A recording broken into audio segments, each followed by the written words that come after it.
Yo, what is up, everybody? Welcome back to another Austin Dunham podcast. And I'm excited to have another special guest, Mr. Muchacho Ringmaster himself, Teo Physique. That's how you pronounce it, right? Teo.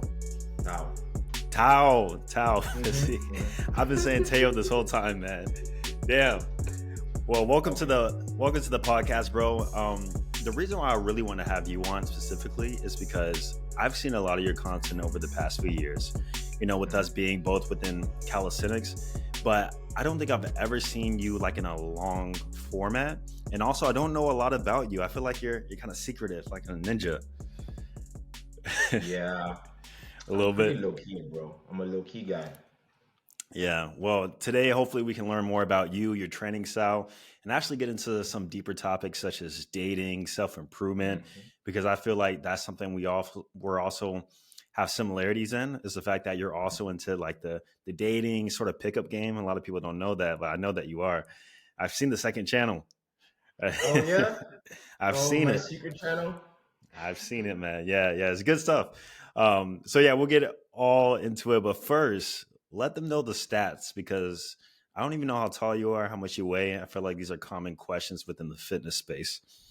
Okay, so I am 6'2". What do I weigh now?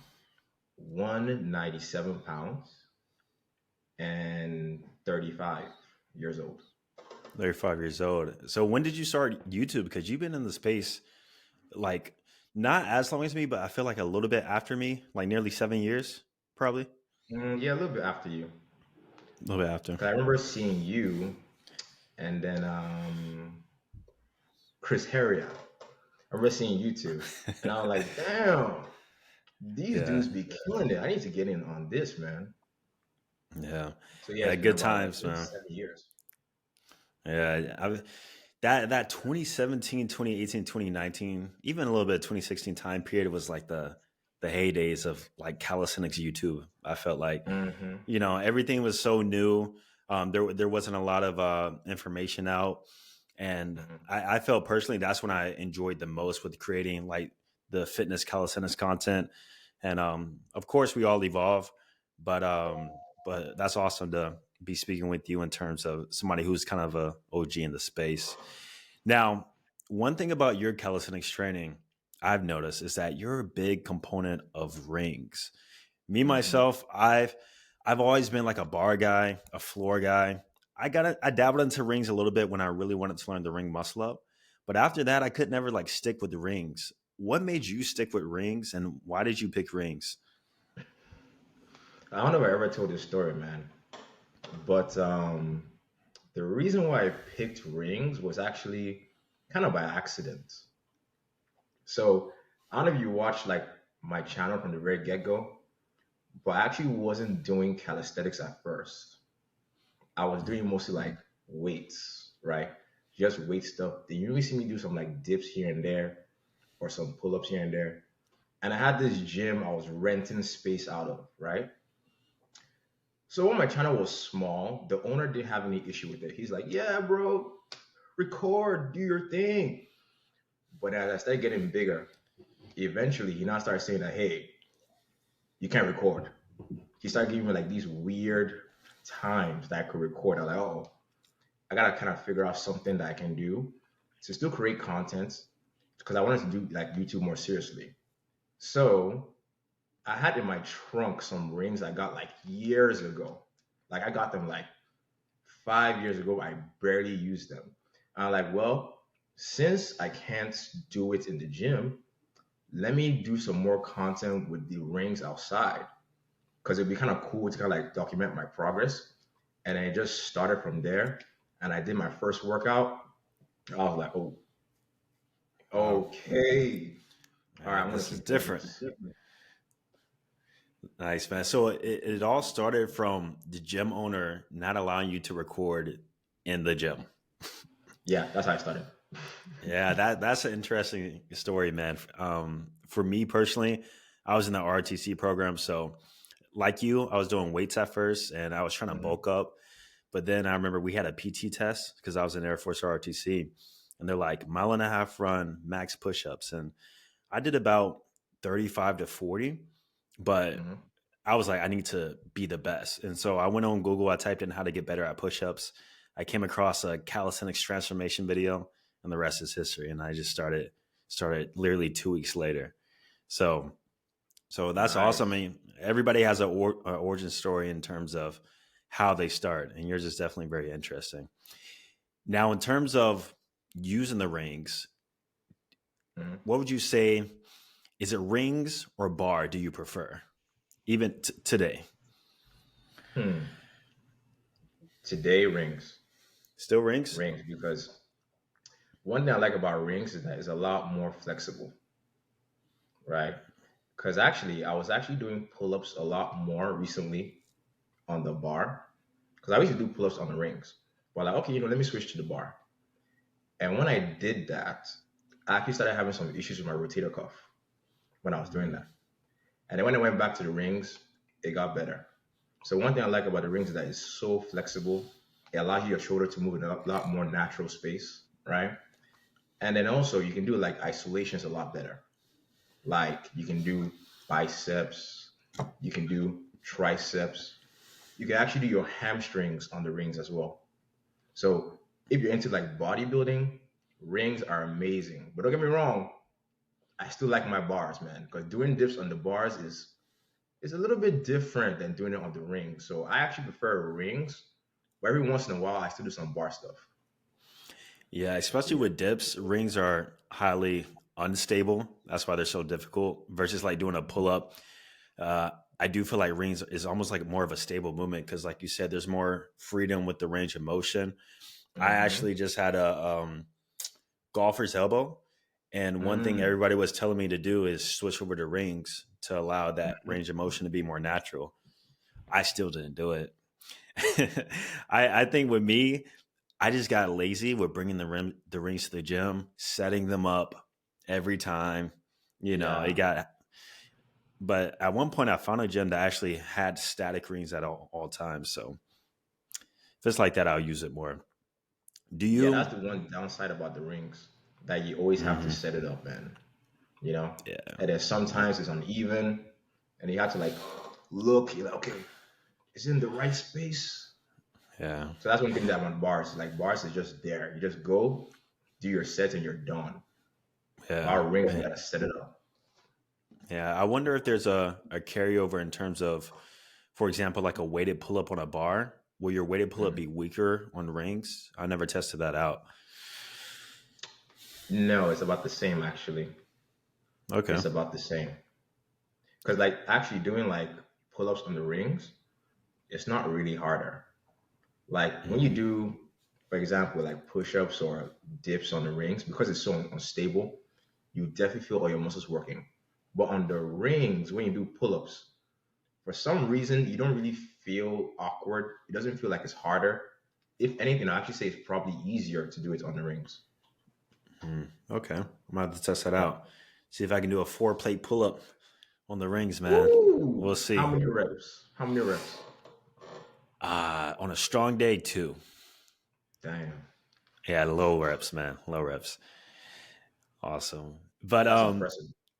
appreciate it, man. I was gonna ask you, do you train like heavy weighted calisthenics at all? So actually, I had a period of time where I was doing like a lot of very heavy weighted ring stuff. So I had my weighted vest, my 50-pound vest. I'll be doing ring pushes on it, ring dips on it, ring pull-ups, everything. And I definitely got swole when I did that. But then I started noticing that when I started doing like very heavy stuff all the time, I was having like issues with my tendons. So I then switched to doing like more high rep stuff. So actually currently the way I train, I don't do too much in the low rep range. So because I don't do a lot of heavy weights, I actually do a lot of stuff between like 15 to 20 reps. Oh, that's high reps in my opinion. Like It anything is, over man. 12, it's hard for Hey, me to do unless it's an bro, isolation exercise. I'm telling you, when that age kicks in, man, when father time kicks in, you wake up, you're like, oh, my elbow. It's already Oh, my happened. It's already shoulder. happened, man. My Huh? knees. I said it's already happened. My knees has made me. I had to stop squatting for a little bit too. It just my knee joints, man, is Oh, for they're real? getting rickety. Yeah, I had to switch over to leg press for a moment and not heavy squat. Do you have like a long So, femur? is that where the calf, the femur is the top portion of the leg, right? Hmm. Yeah, I'm pretty sure I do. Yeah, Yeah, because maybe you're just not biomechanically built to do like the squat, you know? Because could even though be it. people say, yo, squats is the king of all like leg exercises, that's not true. Some people are not built to do that. Some people would do it a lot better with doing like what they call that thing, Bulgarian split squats, lunges, step ups, leg press. You don't always have to squat to build up your legs. Hmm.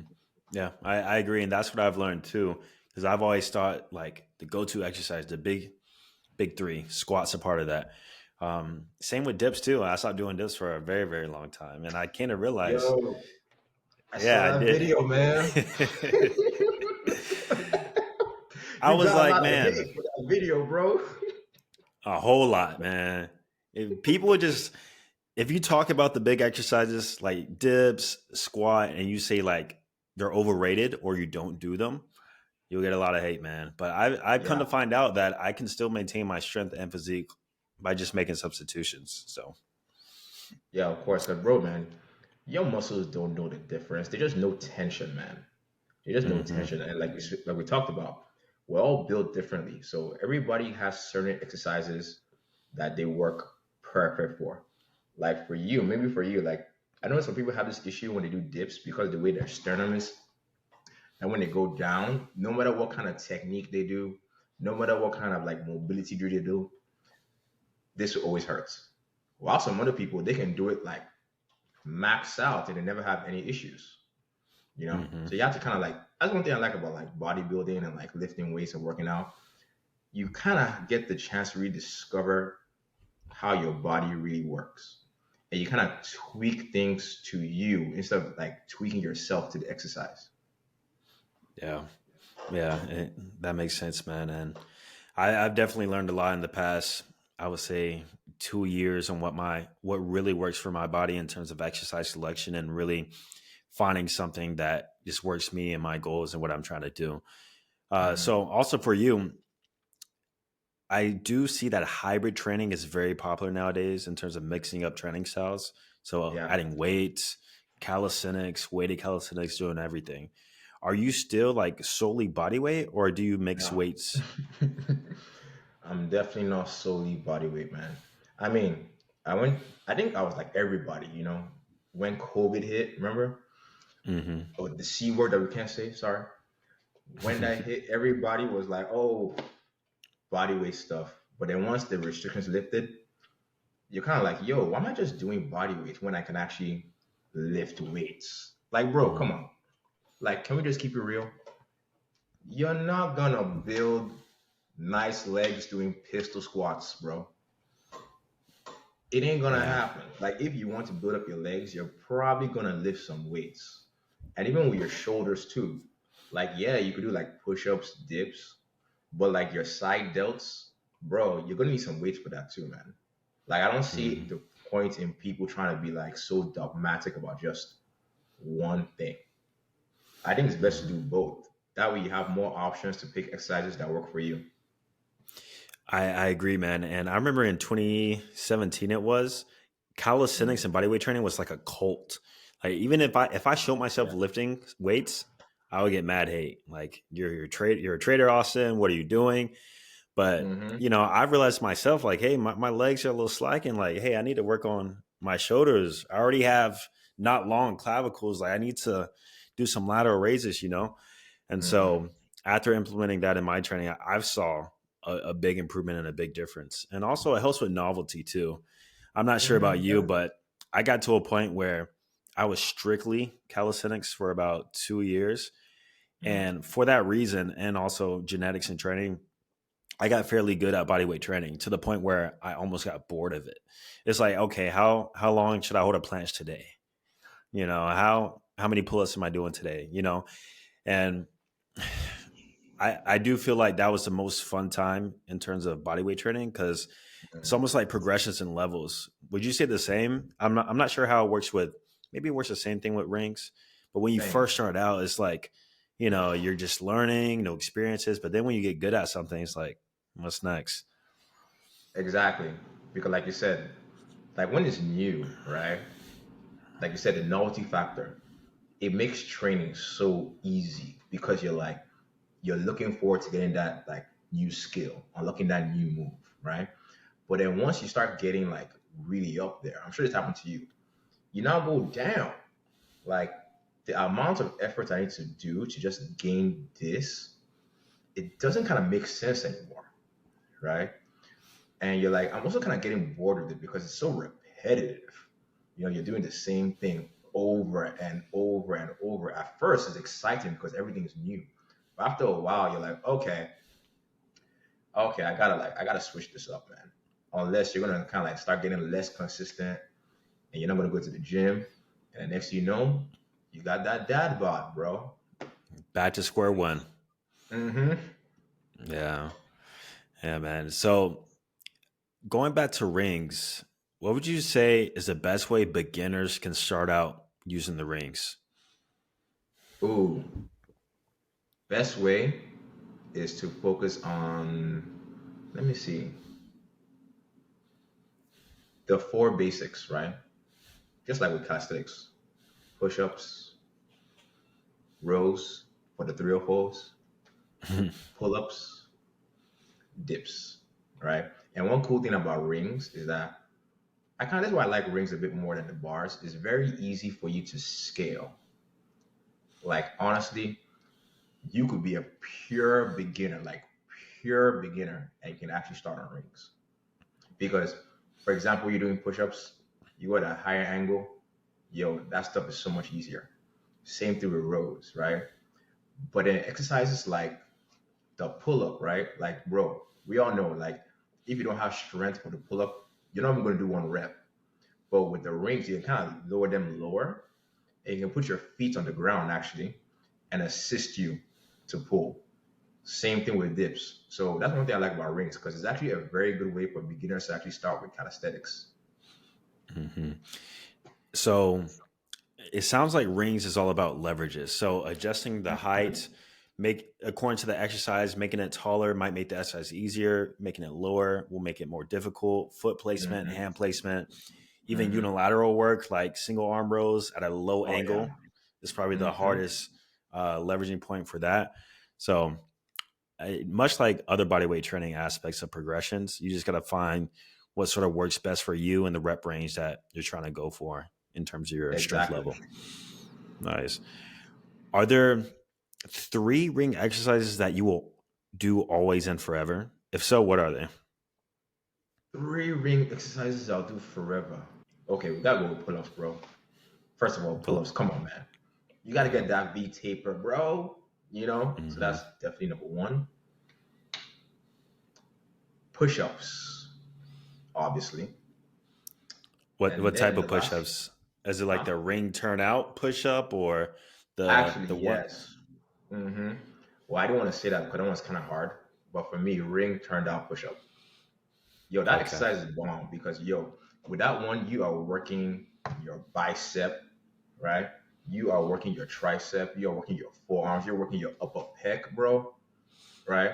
Hmm. You're working your shoulders like crazy. Just that one push-up, dude, is killer. And then the Yeah. third one, man, I don't want to say this, but I guess dips. Is it dips? I feel like it's no, dips. no, not dips. Yes, dips. Bulgarian dips. Bulgarian dips. You know what those And what are are? Bulgarian dips? It's the white ones, Bulgarian right? dips are when you go wide like this. Boom. Okay. Right? So those hit your chest like nothing. Yeah. And also hit your rail delts quite a bit too, ironically. Even though it's a pushing exercise, your rail delts gets like a killer workout from them. I remember I did a video a while ago where I was talking about Bulgarian dips and I said that they work out your side delts. The That's medial cap. delt. It doesn't do that. Yeah, it doesn't do that. No, you feel like it No, would, it right? doesn't. You would think it would, but it actually doesn't. It doesn't hit your side delt that well. I Hmm. wasn't that good with my anatomy back then, but it doesn't hit Yeah, that well. Actually, that dip actually hits your lats a lot because it's a interesting. Like the upper progression lat. for the iron cross. And when you're doing the iron cross, you're working out your pec and your lats quite heavy. So when you do that, so those three Hmm. exercises: Bulgarian dips, pull-ups, ring turned out push-ups. Nice. On the topic of iron cross, within calisthenics, obviously you have different aspects of training. One of those being static training, something that I was really heavily into my first 3 years, learning the front lever, back lever, planche, handstand, stuff like that. As a Hmm. taller guy, were you ever able to learn any static skills? I'm gonna be honest with you, bro. People are gonna hate me for this, but I just did not care. I Yeah. really did not care about statics that much.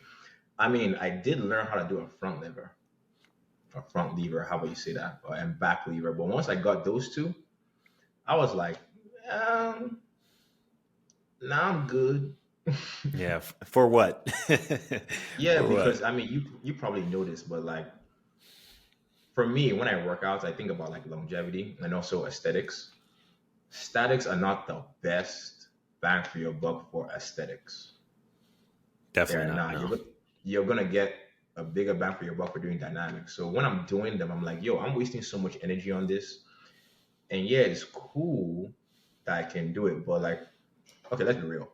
When you go to a bar, are you gonna be like, yo, girl, watch me do this front lever? No. Yeah, I have used calisthenic statics as some party tricks before.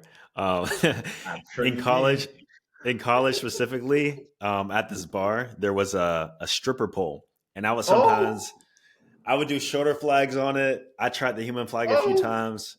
I've done a few handstands when I was drunk at college parties back in the day and busted my Patrick ass. So Austin in the building. yeah, yeah. So, but besides that, I mean, cool Instagram pictures and the ability to say that you can do it. But Yeah, yeah, yeah, yeah. Yeah, yeah.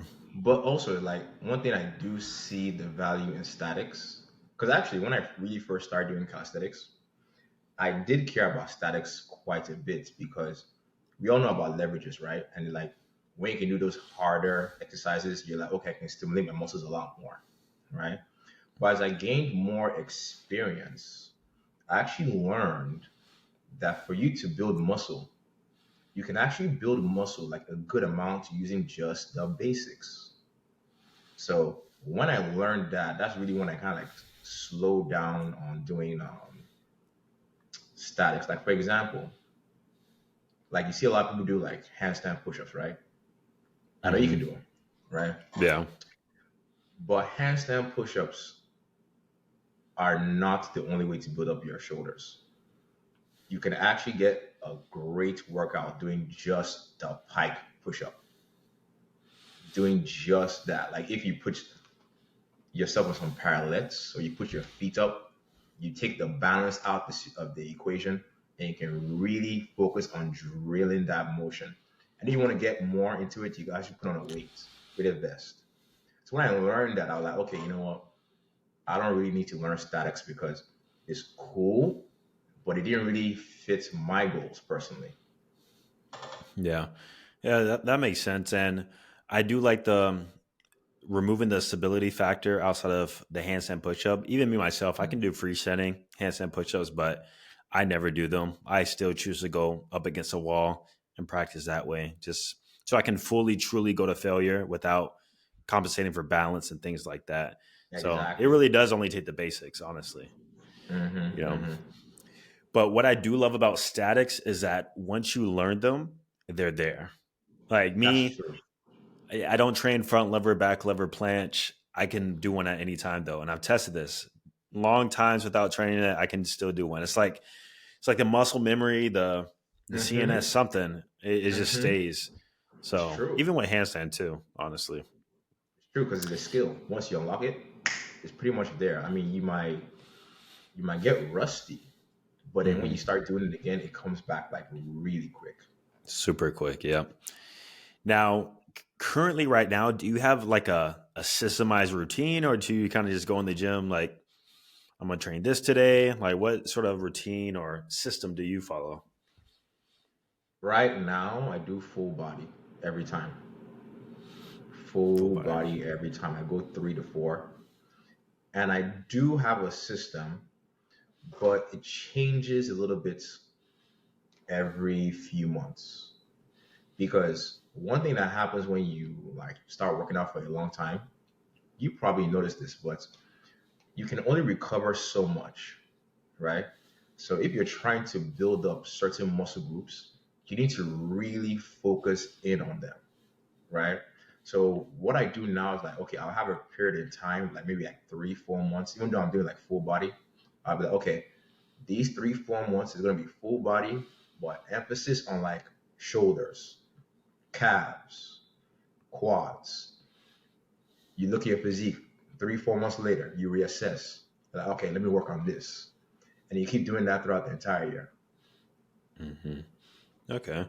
For some Mhm. reason, I've gotten into all training routines except for full body. I just can't do it. Oh, why? Like, like for me, I train really intensely too. So me having to do like high intensity lunges and like weighted pull ups, then like a push up variation or incline bench, then lateral raises, then calf raises, then a row. Like Yes, by the time I'm done, like you're I'm cooked, man. I'm burnt out. you're done. Actually, yeah, that's Yeah. how I feel, honestly. Every time I Yeah. do a full body workout, I'm like, after I'm done, I'm like, oh, I'm It, cooked. yeah, But I it's kind of tough, like that man. feeling, personally. Yeah. Hmm.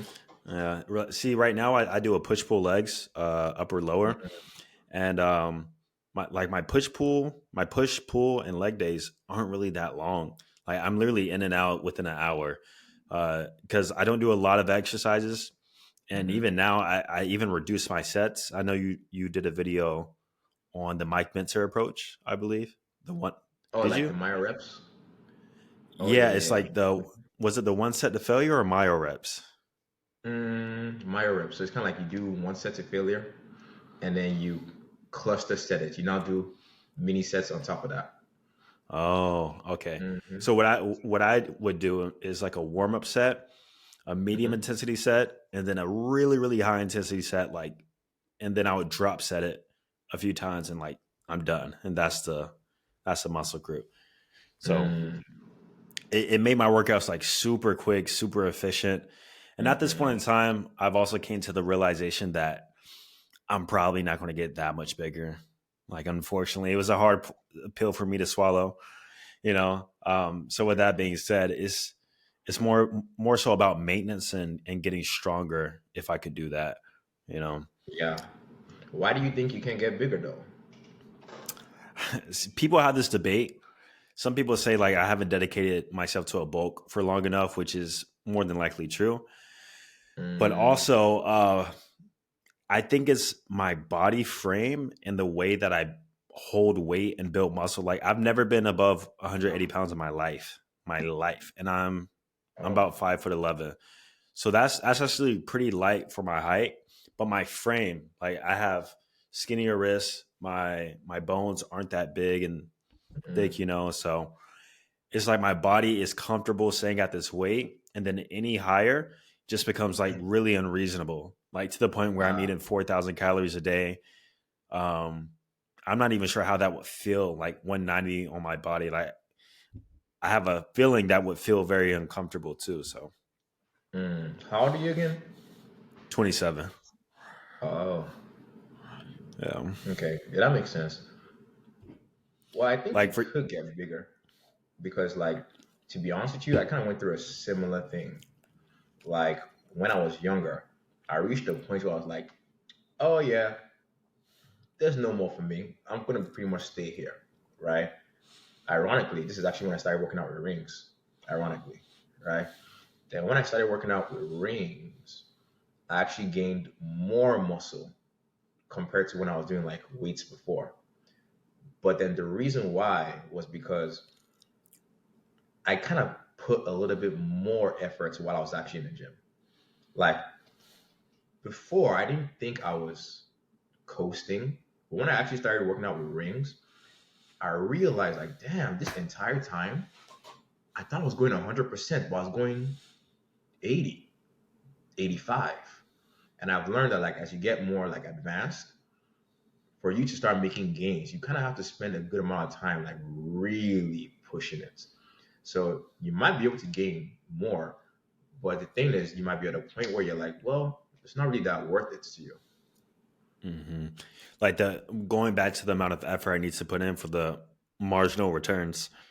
Yeah, yeah. Yeah. Because you might be like, yo, yeah, I can make more gains, but I'm not really willing to put in all that effort because I don't know about you, but one thing happens when you get older too is you start to really realize, like it's kind of obvious, but like there's more to life than just working out, right?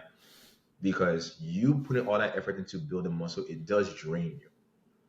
It does like think about your macros all the time, think about your macro cycle, think about all your lifts. You now start to notice that other parts of your life start to kind of like dwindle down a bit, you know? Hmm. So sometimes it's kind of good to have like the long term approach. You're just going like slow and steady instead of trying to like Yeah. build everything at once. Yeah. I saw a video. It was literally the like yesterday. It was basically describing how his goal wasn't necessarily to get jacked and huge, which a lot of people's goal initially isn't, but just not to be weak and skinny. So when I had that Yes. perspective, it kind of shifted. It's like, am I really trying to get jacked and huge? I don't think I am. Like when I Mm-mm. actually think about it, like it sounds nice, but I really don't think I want to walk around at like a 30 BMI lean, which would be probably like 185, 190 lean for me. What I really want to do is just not be weak and skinny. And Understood. obviously, I think I've accomplished that. So, Mhm. with you yourself, do you have plans to get bigger, or are you kind of liking Oh how hell you are no, right now? bro. No. Oh Um, hell no. I mean, right now I'm working on my calves because they're struggling, man. Calves and legs, you but get other than high that, high insertions. yeah, it's not good at all. Yeah, I feel you But right there, man. other than that, I'm not really like trying to get like huge. I do like what you said. I do think about like performance now, and I do see it as you know what I need to like eat enough to maintain my weights and to be able to perform in the gym. And if I do gain more muscle, that's cool. But if I don't gain that much more, that's cool too. But the main thing I don't want to do though, I don't want to regress. That is what I don't want. I don't want to go backwards. Hmm. I said the same thing about my calves too. Maybe I'm just pessimistic, but I was like, my calves aren't going to grow anymore. But what I don't want them to do is lose size. So Uh, that's why I train them so hard. Like even now, because I hang around people uh, who have never trained cows in their lives, and they're still uh, bigger than mine. Still, and I train isn't cows that the every worst, day for the bro? past 7 years. Life's not fair. Isn't that the worst? Especially like people from like Samoa and stuff, man. Or you meet like, you're like, damn, you just got it. You don't have to work for it. And you're like, man, I'm over here doing freaking calves every day, and I'm only gaining like half an inch in 6 months. It's kind of Hmm. depressing. I've actually have never worked out with somebody who actually trained calves. No, For real. never. Yeah, most people do not Mm, train calves. It's just true. like an afterthought. Like every now and then they may do some bouncy reps, but they don't like, okay, I got to do 10 sets of 10 today. I got to do 5 sets of 15, you know. Ah, the struggle. That was The definitely struggle. me, bro. That was definitely me. One thing that helped me with that though was I was like, okay, you know what, man? When you go work out, that's the very first thing you do. Like Yep. that's the like I know you don't like it, but just get it done.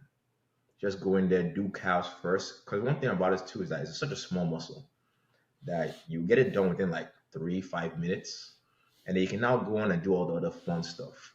You know. Hmm. Yeah, I always do it first. Always. Hmm. Are you Haitian? Random question. No. Are you? West African? Like where are your roots from? You kind of got like a slight accent, slightly. Yeah, I am from. I'm a Yahoo boy. You know what that is? I send people emails about. Oh, Nigerian. Yeah. Nigerian scammer. Got it. Nice, man. Is your family like from Nigeria and or hmm like? I was born and raised, bro. I was born and raised in Nigeria, and I moved over here when I was a teenager. Oh wow, okay, that's hmm awesome, man. Dope. I actually just got done doing a DNA test, so I can finally officially see where I'm from. I have speculation I'm mostly West Africa, but I really don't know. Something. Probably, probably, Maybe because you know us Nigeria. West Africans, we have good bodybuilding genes. We just Hmm. look at the weights, Yeah, blow up. that's true. All right, now moving on to the next segment. Let's talk about some dating self improvement stuff because, like I said, I've peeped. Mm-hmm. I've seen that you're into that content too. You find it interesting. So yeah, kind of tell me the backstory of how you got into the dating content. Are you yourself red pilled? You know, that's a term that's been popular too. And yeah, Um, just let me know. the dating content. Well, honestly, bro, ever since I was young, like really young, I was just always into like I just love females, bro. I just love them. Like I grew up in a family that's mostly women. I grew up around women my entire life. Like I have like 30 cousins and only like two are guys, right? So I spent a lot of time with girls and I just feel like I related to them a lot better. Mhm. So when I came to America, I remember when I first came here, like I was like 15. The very first thing I did, I was like fake ID. So that I could go to clubs and I could pick up chicks. So I've been doing it for like the longest time. So when I Yeah. now saw stuff about like red pill, I guess, right? Show up, I'm like, damn, people are finally talking about it, man. Yeah. Like it took long enough. Yeah. But before the red pill, there was like a PUA and pickup sort of Oh, phase. You know, with Neil Stratus the game. I'm not sure if you read uh, that book. oh Things yes, like I know that. that. I know So people doing opinion openers. Who lies more, men, yeah. women? Yeah, things like that. So you were into the pickup space before red pill, or did you get heavily No, into it actually, during the I actually thought the pickup guys were kind of nerdy. To be honest with you, I most thought were? they were kind of because like I'll be out and I'll meet these guys doing all like these weird stuff, man. They'll be dressed odd. They'll be saying these weird things. I really thought that they were a joke back then. And then one of my friends actually, he got that book. Mystery Uh, method? yes, he got the Okay. book Mystery Method, and then he memorized all like that stuff, and will go out and he will start like doing all these canned routines. I'm like, bro, what is all this, man? Like, dude, Yeah. just vibe, man, just chill. Just be So yeah. yourself. Ta- Tayo, you're a natural, man. You're a natural. Huh? I say you're just a natural. I don't know about that, man. Like I had to learn. You know, I Yeah. had to learn. Like for me, the books and stuff, I couldn't really like. He kind of showed me that stuff. I couldn't really relate to that. But you kind of learn when you're in the field. You know, when you're talking to girls, when you're interacting with them, you now go, oh, push this button, they do this. Okay, push this button, they do this. Push this, they do this. So you kind of became like literally like a game. You're like, oh, Yeah. let's see what I can get these girls to do. That's why they call it the player, man. You're a Mm. player playing the game. Yeah. I don't know, man. It's just fun. I don't know. I just love Yeah. chicks. Yeah. Same with me. A very similar story. I've always been interested in like dating dynamics. hmm I've always been a problem solver. So the question that I would ask myself is, how was this guy able to get this girl, and why did she choose him? Like for the life of me, I couldn't like figure out that question, and it wasn't until uh, around 2019 when I got heavily into online dating and learning game and what Yeah. makes a man attractive and all these other things, and what women find attractive from like a scientifical sort of perspective. And then that's when I started to mold myself into that. And then that, I think in 2019, 2020, I've had a big physical transformation.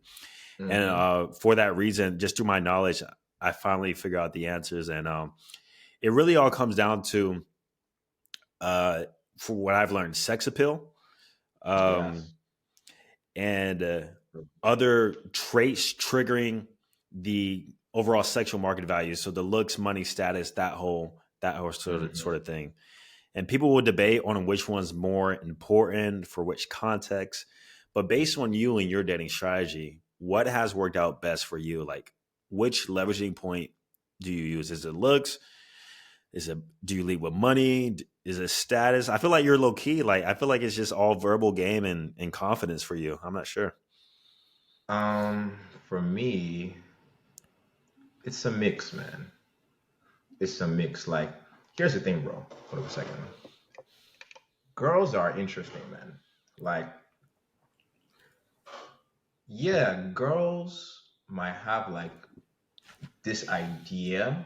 So, okay, this one thing I've learned with women, right? They have this idea of this ideal guy that they like, right? Like the LMS guy, looks, money, status, right? But one thing I've learned from interacting with girls is that sometimes, not all the time, but sometimes girls will interact with that guy, and even though he's their ideal, they don't really feel like that heavy thing towards him. Like they're with him for like a status symbol. They're with him for like, okay, he makes me look good. It's good for me to be his girlfriend, right? Then I learned that girls also have like another side where they're not really thinking about the social thing. What they think about, this guy makes me feel good. Like I don't know what it is about him, but just something about like the way he looks, maybe like the way he talks, the way he moves. When I'm around him, I just feel like I cannot feel with this guy. So to me, man, I think really it's not about looks, money, status. I think just like sex appeal. I think the vibe. That's what I'll say. Vibe is the most Wow. important thing when it comes to women. But don't get me wrong though, that doesn't mean that you shouldn't take care of yourself and you shouldn't make money and you shouldn't have status. I'm not saying that. I think as a guy, you should want all that stuff, right? But you gotta think about women's skills and social skills. They're not always the same thing. Gotcha. So vibe. I Hmm. do believe this is contextual once again based upon where you're meeting her. So for example, me looking at my stats and kind of my leveraging points, I'm a big component of dating apps. They work really well for me. Tinder, I Bumble, use them Hinge. too. I use them too. Yeah. So I'm trying to figure out how would a vibe work on dating apps. Or are you mostly talking about Mm. like approaching a girl or meeting her at the bar or at the grocery store? Well, you see, with dating apps though, dating apps to me, it's like business, bro. You probably can relate to this. All dating apps are is marketing. That's all it is. So the front end, you gotta market yourself as a guy that's like close to her ideal, right? But then once you get that connection, that's when you can now start running game on the chick. And that's how you have Yeah. some girls that will tell you, I don't know why I came out with you. Like I usually don't go out with any guys online. I've been on here for like a year, but I don't know why I decided to come out with you. I haven't been on a date in like forever, but for some reason I just thought, why not? Yeah. Let's see what If happens. if they're telling the truth, you know they be capping. Come on, man. Hey man, I done Come heard on, that one too man. many times. Can you just let me just live in my fantasy, bro? Hey man, believe him if you want to. Oh, She went on nah, a I mean, date last week. you know, they captain sometimes they'll be like, "Oh, I never do this," and they now bust out some move that you're like, "Really? Yeah, I've You've heard it never all. done this?" That, "Oh, I never do this." Really? You just come to a stranger's house after a few text messages. You've never done Hmm. this? Okay, Yeah, I I'm. believe you. Sometimes I want to believe it too. I'm just that guy. I just look good enough. I just had the right amount of text game. I did everything perfectly, perfect timing. It just worked in my favor. But Yes. more than likely not. I take everything women say in that case of things with a grain of salt for the most part. But who knows? It may be the truth. You never know. Sometimes, like, that's the thing too. One thing I learned about girls, man. Sometimes they are telling the truth, and sometimes they're lying. But honestly, as a dude, you shouldn't care, bro. Yeah. You just shouldn't care. It's just whatever. She's just talking. She's just a girl. They're just silly. They just say Yeah. silly, cute things sometimes. Like, okay, whatever. So what type of guy are you? Because I've never. So with me, I post everything on YouTube. Like, yeah, people Mhm. done seen like two, three different girlfriends. With you, I've never seen a girl with you. Like, are you a monogamous guy? Are you a pump and dump guy? Are you a rotation guy? Like, you're Oh, a mix of bro, everything. dude, I'm dating fluid, man. Okay, you're a pump and dump guy. No, I'm not. I'm Got it. no. I'm come on, man. For me, I need a connection, bro. I need connection. All So that rotation. wham, huh? So like casually dating multiple women that you have connections with. Rotation. But bro, like here's the thing about life, man. Life is seasons, you know? Sometimes you just want to just have chocolate every day. And that's all you want, just chocolate every day. Sometimes you want chocolate, Skittles, cheeseburgers. Sometimes you want to eat healthy. You just want to eat chicken breast and broccoli, right? Hmm. I don't think you should limit yourself. For me, I just kind of go off how I feel. Like if I'm kind of like vibing with a girl and we are just locked in, it's cool. Okay, cool. We can vibe for a while until I get bored or something, and then DiCaprio her. On to the next. actually, one girl told me that one time. She's like, "You're like Leonardo. You're Hmm. just like him." I'm like, "No, like, girl, we'll stop seeing each other when you're 28, not 25. Don't worry about it." Yeah. Nice man. So you never I mean, guys can have kids up until what, 70? Do you never want kids or like that sort of Uh, family dynamic? I'm not Or you sure. haven't yeah. I am not sure about that, honestly. You know, Yeah. A few years ago I was kind of in the same place cuz I definitely don't want to get married. And so just by that thought, I was like, okay, I don't want a family either. I don't want kids. But one thing I've realized is that throughout dating, inevitably, if you date enough women, you're going to come across one who's like you're highly physically attracted to, who is feminine, who is nurturing, who is catering, who is submissive, who literally checks every single box. And I do feel like that's a red pill man's kryptonite, and it's hard to let go of that. And especially maybe at my age range, like in the late 20s, it's hard to kind of view it like, oh, the grass is greener. Let me just whatever with what do you her mean? Like, you mean because like you still want to like play around or something? Like when you meet a girl that you have like a connection with, you don't want yeah, to. but not just a connection with. Because I've had girls I've had connections with, but there was always something missing. Like maybe I wasn't the fullest fully attracted to them, or maybe they had a bit of Yeah, red yeah, yeah, flags that yeah. I couldn't see past. But in my case, like for example, the main girl I'm talking to, she it's like it's like she came out of a How to Be a Wife book. Like, I kid you not. I always speak highly about her, and I've been seeing her for like Nice, 3 years. And nice. so it's uh, it's been hard, but I think because of her, I've been able to sort of change my mind a little bit on what I see for myself in the future. I still don't want to get married, but I think because I was able to find something like that out of all the trash that I've dug through, that I'm Hmm. more open to. maybe having a family and that dynamic Nice, just in a bro. different way. Oh, that's Yeah, awesome to hear, bro. yeah. Because look, man, here's one thing I notice about us guys, man. Really, dude, at the end of the day, we're still pair bonding creatures, man. We are still pair bonding. Like even the cold hearted player, he's not cold hearted, man. He still has a soft spot for somebody, right? He's And cuddling then when somebody you at night. yeah, and here's the thing too, like you can probably relate to this, boys. Like if you haven't met a lot of girls, right?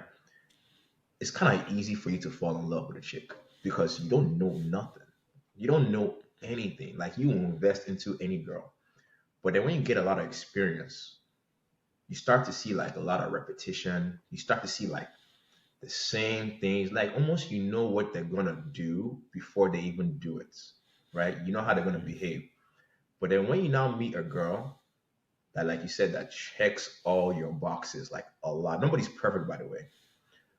But once you meet that, you now start to really value that like a lot because you now realize like, yo, okay, like yes, every girl is kind of replaceable to an extent, but you do know like, yo, for me to replace this girl, it's not going to be easy, and it might be smarter for me to actually like invest because she actually adds value into my life instead of just Mhm.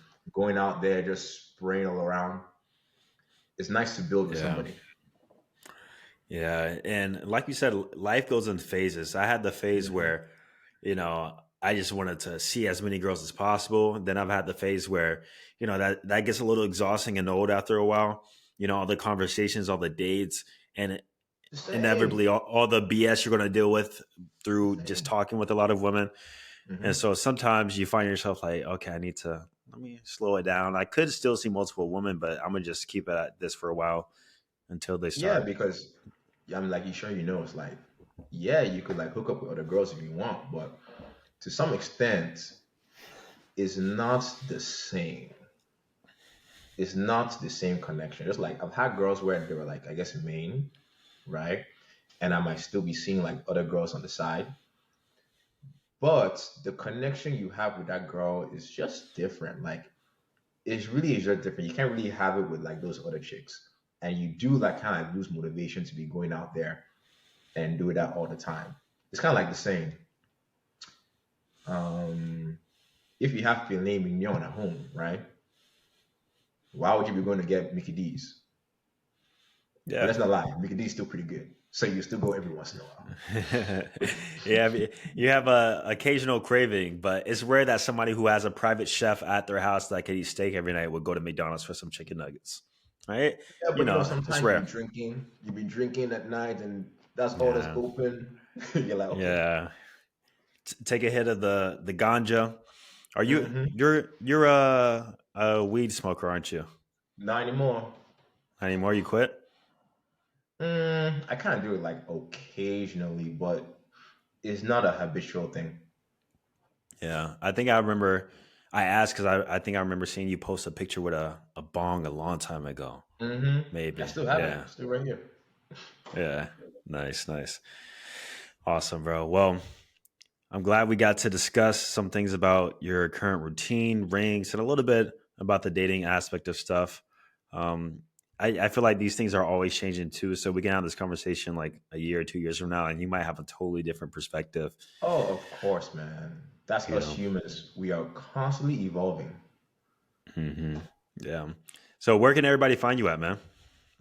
Oh, they can find me on YouTube at Tao Physique, or if they want to connect with me on IG, they can hit me up over there. I don't really post on IG as much anymore, but I kind of took like a little hiatus from social media, but now I'm kind of getting back into it because I kind of want to do bigger things this coming year. That's good, man. Y'all be sure to check him out. I've been following him for a long time. Good information. And interest like you just you posted a penis pump video today. I actually watched it. Good Oh stuff, man. yeah, my bathmates. Yeah. I've never used one, but after watching, I was like, They're like, maybe. should I? Uh, maybe. Yo, guys, Yeah. I things don't think I need work. help in that department, but I don't know. That's what I thought too, man. That's what I thought too. I was like, I don't really need to buy. I was just curious, man. I was like, Yeah. let's just see what happens. And yeah, it was an interesting experience. Well, if y'all want to watch that video, be sure to check out Tayo Physique's channel. I'm gonna leave a link down below in the description. Appreciate you for hopping on, man. See you guys in the next one. Peace.